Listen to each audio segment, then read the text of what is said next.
Olá, bem-vindos a mais uma videoaula da disciplina Uso de Software Educativo na sala de aula. Sou Gabriel Vasconcelos e hoje a gente vai conversar sobre os tipos de softwares existentes, tá? O software básico, né, o software primário, é um conjunto de programas que define o padrão de comportamento do equipamento, tornando-o utilizável, ou seja, são os programas usados para permitir o funcionamento do hardware. Então são aqueles programas que sem ele o hardware não funciona. Não é básico no sentido de ser simples, básico no sentido de sem ele não vai funcionar.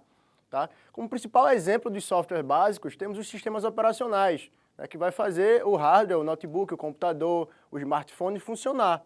Ok? Então, como eu falei, os sistemas operacionais são o principal exemplo de software básico. Então, o sistema operacional procura tornar a utilização do computador mais eficiente e mais conveniente. Ele gerencia o hardware e possibilita que outros programas possam ser executados no computador. Então, o sistema operacional ele existe para, além de fazer o hardware utilizável, né, servir como base para os demais softwares instalados funcionarem no computador, no hardware, no notebook, no computador, no smartphone, enfim. Existem diversos tipos de sistema operacional. Tá? Os três principais são o Windows, o macOS da Apple e o Linux, né? As várias distribuições Linux, que aí a gente tem o Kurumin, Ubuntu, SUSE, Debian, Fedora, diversos. Tá? Então a ideia dos sistemas operacionais é tornar a experiência do usuário em utilização do hardware agradável. Então o Linux foi muito tempo rechaçado um pouco porque imaginava-se só quem consegue usar Linux eram os programadores. Tá?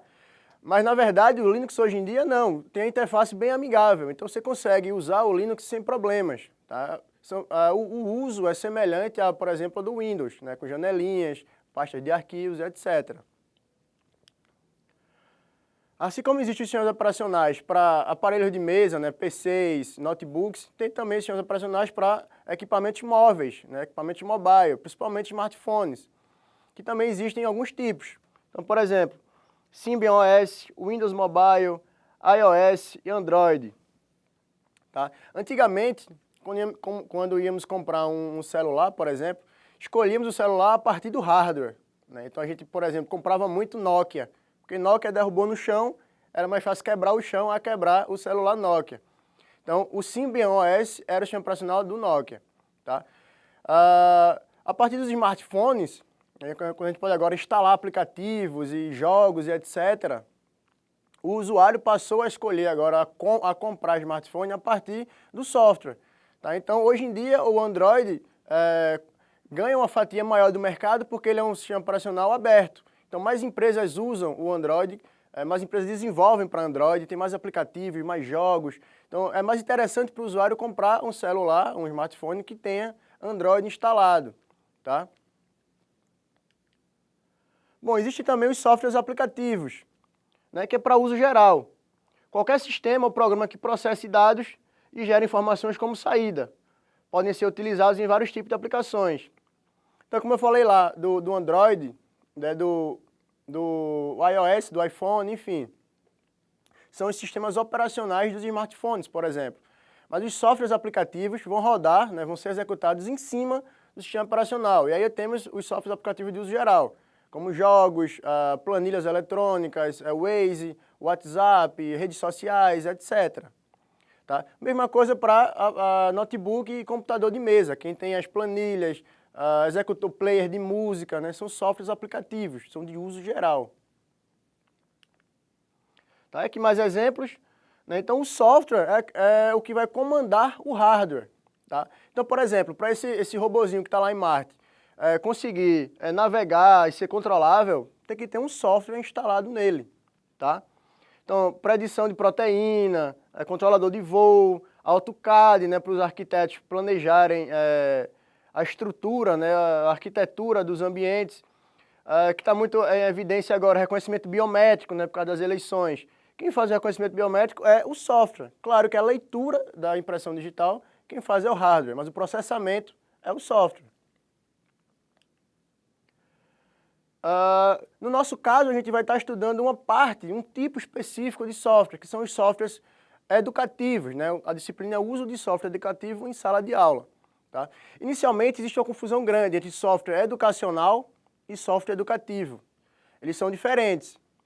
O software educacional é aquele software usado adequadamente pela escola, mesmo que não tenha sido desenvolvido ou produzido com a finalidade de uso no sistema escolar. Então, são como se fossem softwares que auxiliam o entendimento do aluno, mas ele não foi feito para aquilo. Tá? Então, se eu estou dando uma aula de computação e uso, por exemplo, o editor de planilhas, o Excel, para explicar alguma coisa, para demonstrar alguma coisa. Tá? Então, inicialmente, o Excel não foi feito especificamente para ser um software educativo, né? Ele é um software de finanças, mas eu posso usá-lo nas minhas aulas, então é um software educacional. Software educativo é um tipo de software educacional. Qual é a diferença? Ele foi desenvolvido, foi concebido, idealizado especificamente para ser usado em sala de aula. Então, ele tem todo um viés didático-pedagógico. Então, eles foram pensados, programados, implementados com objetivos educativos, para uso fora e dentro da escola. Então, a ideia é de fazer com que o aluno aprenda o conceito, o conteúdo ou a habilidade embutida no software, através de um fazer lúdico. Tá? Então, o aluno, ao usar o software, ao manusear o software, ao navegar, ele vai aprendendo, né, aquele conhecimento que está imbuído no software. Tá? Então, a ideia principal é você aprender se divertindo, né? No caso de jogos educativos.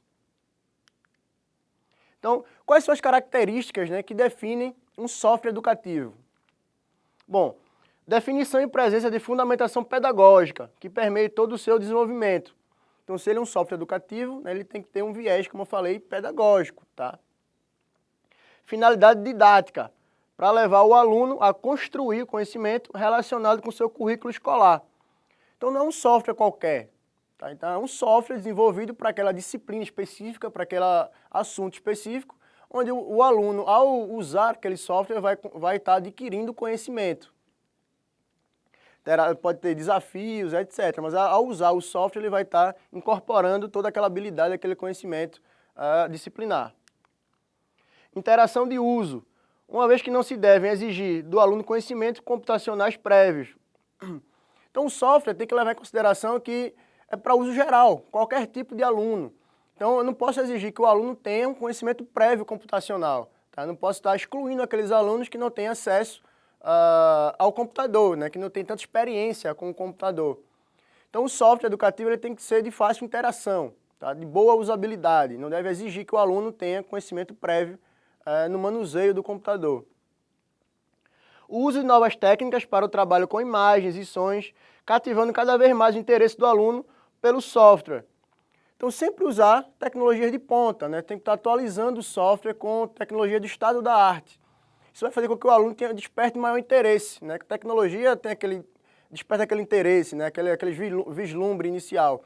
Então, se eu tenho um software educativo, mas usa tecnologias muito antigas, né? O aluno pode achar que o software não é bom.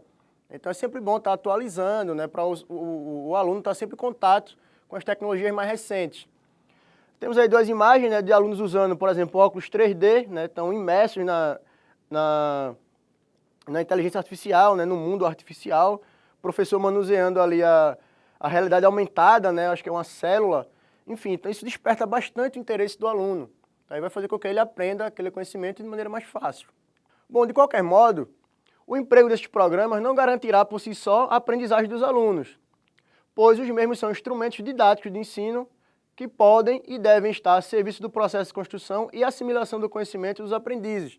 Então, não é simplesmente usar o software, deixar os alunos usarem o software. Tá? Tem que ter um professor conduzindo, né, tutoriando o aluno no uso daquele software. Tá? Então, o software tem que estar de acordo com o plano de ensino do professor, com o viés didático-pedagógico da disciplina. A escolha do software, além de ser fundamental para o trabalho que o educador irá desenvolver com seus alunos, pressupõe uma visão de mundo, uma concepção de educação. Tá? A utilização de um software está diretamente relacionada à capacidade de percepção do professor em relacionar a tecnologia à sua proposta educacional. Tá? Então, o professor tem que usar um software educativo que vá contribuir para a sua disciplina, que vá ajudá-lo, né, a melhor ensinar e melhor passar o conhecimento para os alunos. Não pode ser um software qualquer, tem que ser um software voltado para aquela disciplina, que aborde aquele conteúdo, que ele também consiga conduzir os alunos durante a disciplina e durante o uso do software educativo.